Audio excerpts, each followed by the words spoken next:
ದಕ್ಷಿಣ ಕನ್ನಡ ಜಿಲ್ಲಾಧಿಕಾರಿ doctor Rajendra KV ಅವರು ಬೆಳ್ತಂಗಡಿ ತಾಲೂಕಿನ ಎಲ್ಲ ಕೋವಿಡ್ ಸೆಂಟರ್ಗೆ ಭೇಟಿ ನೀಡಿ ಪರಿಶೀಲನೆಯನ್ನ ನಡೆಸಿದರು. ಬಳಿಕ ಮಾಧ್ಯಮದೊಂದಿಗೆ ಮಾತನಾಡಿದ ಅವರು, ಬೆಳ್ತಂಗಡಿಯಲ್ಲಿ ಕೇವಲ 19 ಕೋವಿಡ್ ರೋಗಿಗಳಿದ್ದು ಇಲ್ಲಿ ಸಮರ್ಪಕವಾಗಿ ಕೋವಿಡ್ ನಿರ್ವಹಣೆಯಾಗುತ್ತಿದ್ದು ಎಲ್ಲ ವ್ಯವಸ್ಥೆಗಳು ಸರಿಯಾಗಿ ಇದೆ. ಊಟ, ಉಪಹಾರ ಹಾಗೂ ಬೆಡ್ಡಿನ ವ್ಯವಸ್ಥೆ ಕೂಡ ಉತ್ತಮವಾಗಿ ನೀಡಿದ್ದಾರೆ. ಸರ್ಕಾರದ ವತಿಯಿಂದ ಈಗಾಗಲೇ ಆಕ್ಸಿಜನ್ ಘಟಕದ ಕಾರ್ಯ ನಡೆಯುತ್ತಿದೆ. 3ನೇ ಅಲೆ ಬಂದರೆ ಅದರ ನಿರ್ವಹಣೆಗೆ ಈಗಾಗಲೇ ಜಿಲ್ಲಾಡಳಿತ ಸಜ್ಜಾಗಿದೆ ಎಂದು ಹೇಳಿದರು. 19 ಕೋವಿಡ್ ಪೇಷಂಟ್ಸ್ಗಳು ಇದ್ದಾರೆ. ಇಲ್ಲಿ 18 ಜನ ಜನರಲ್ ವಾರ್ಡಲ್ಲಿ, ಒಬ್ಬರು ICU ಒಳಗಡೆ. ಇಲ್ಲಿ ಪರಿಸ್ಥಿತಿ ಒಳಗಡೆ ನಾನು ಪೇಷಂಟ್ ಬೈಸ್ಟ್ಯಾಂಡರ್ಸು ಅವ್ರ ಹತ್ರ ಮಾತಾಡಿದಾಗ ಊಟ ಒಳ್ಳೆಯ ವ್ಯವಸ್ಥೆ, ಊಟ ಇದನ್ನು ಮಾಡಿದ್ದಾರೆ. ಟ್ರೀಟ್ಮೆಂಟಲ್ಲೂ ಕೂಡ ಯಾವುದೇ ಮೆಡಿಸಿನ್ನ ಕೊರತೆ ಇಲ್ಲ. ಆಕ್ಸಿಜನ್ ಸಿಲಿಂಡರ್ಗಳು ಕೂಡ ಸಫಿಷಿಯೆಂಟಾಗಿ ಇಲ್ಲಿ ಅವೈಲೇಬಲ್ ಇದೆ.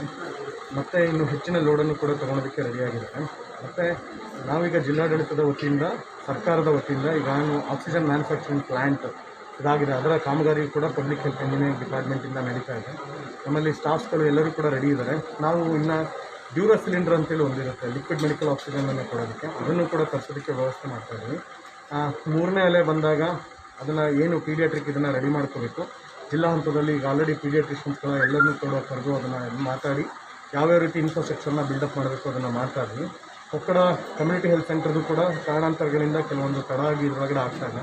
ಅದನ್ನು ಕೂಡ ಫಾಲೋಅಪ್ ಮಾಡಿಕೊಂಡು ಅದನ್ನು ನೆಕ್ಸ್ಟ್ ಇನ್ನೊಂದು 15 ದಿವಸದಲ್ಲೇ ಕಂಪ್ಲೀಟ್ ಮಾಡೋದಾಗೆ ಚಾರ್ಮಾಡಿದು ಏನು ಹ್ಯಾಂಡ್ ಓವರ್ ಆಗಿದೆ ಅದನ್ನು ಕೂಡ ಸ್ಟಾರ್ಟ್ ಮಾಡೋದಕ್ಕೆ ಕ್ರಮ ವಹಿಸ್ತಾ ಇದ್ವಿ. ಈ ಸಂದರ್ಭ ತಾಲೂಕು ವೈದ್ಯಾಧಿಕಾರಿ ಡಾಕ್ಟರ್ ಕಲಾಮಧು ಹಾಗೂ ಮತ್ತಿತರರು ಉಪಸ್ಥಿತರಿದ್ದರು.